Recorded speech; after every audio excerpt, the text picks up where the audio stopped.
Everyone, आप देख रहे हैं आपका अपना चैनल लवली टीचर और मैं हूं आपकी दोस्त पवनीत कौर। और आज हम क्लास 6 मैथ्स के चैप्टर 4 बेसिक ज्योमेट्रिकल आइडियाज की एक्सरसाइज 4.1 से क्वेश्चन नंबर 3 करेंगे। तो चलो आज के इस वीडियो को बिना किसी देरी के शुरू करते हैं। तो क्वेश्चन नंबर 3 है use the figure to name. तो ये हमें एक फिगर दिया हुआ है जिसके अंदर कुछ लाइंस है और कुछ पॉइंट्स है और इस फिगर का यूज कर कर हमें इन सब का नाम लिखना है। तो आप देखो यहाँ पर एक लाइन है, यहाँ पर दूसरी लाइन है और यहाँ पर तीसरी लाइन है।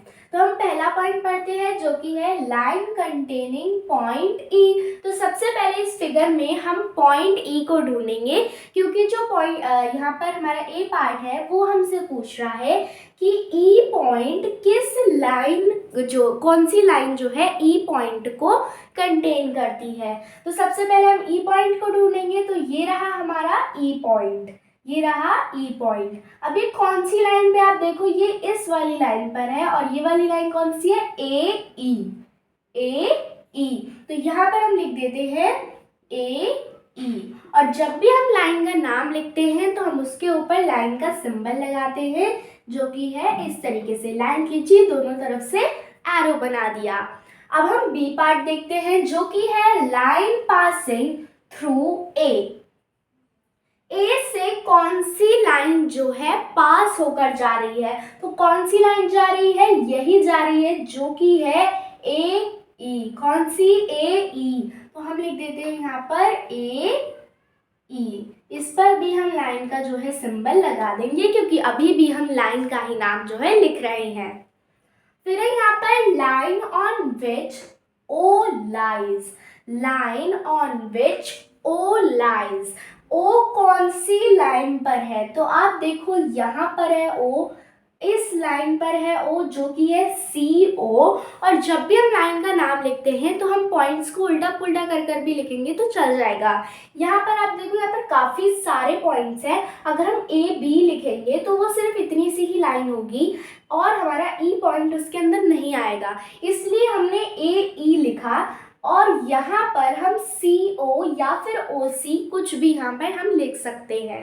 तो हम यहाँ पर लिख देंगे सी ओ और ओ सी।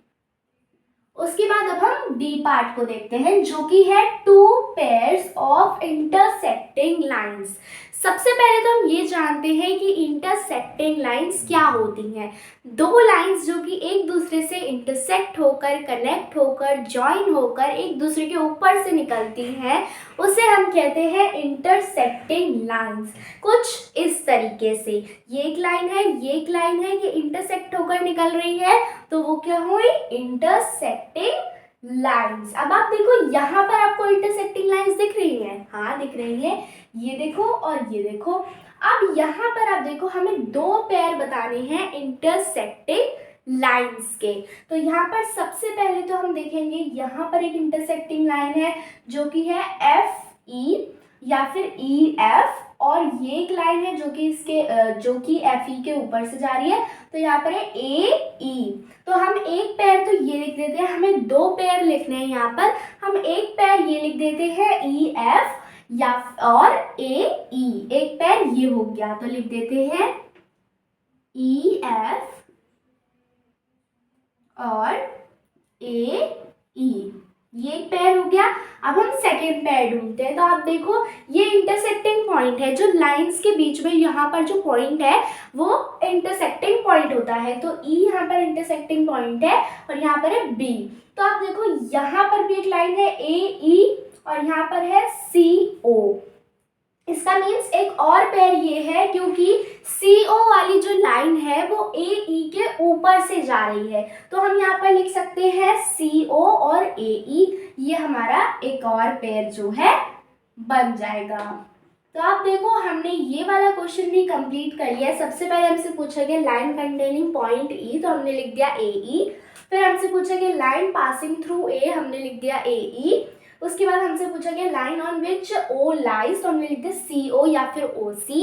फिर हमसे पूछा गया 2 पेयर्स ऑफ इंटरसेक्टिंग लाइन्स, तो हमने पहला पेयर लिखा EF और AE और दूसरा पेयर लिखा CO और जो है AE, हमने दूसरा पेयर लिख दिया। तो यहाँ पर इसी के साथ हमारा ये क्वेश्चन भी खत्म हो गया और इसी के साथ हमारी आज की वीडियो होती है समाप्त। तो अगर आपको ये वीडियो अच्छी लगी हो तो इस वीडियो को लाइक करना, चैनल को सब्सक्राइब करना और इस वीडियो को शेयर भी करना। ओके बाय बाय, मिलते हैं अगले एपिसोड में।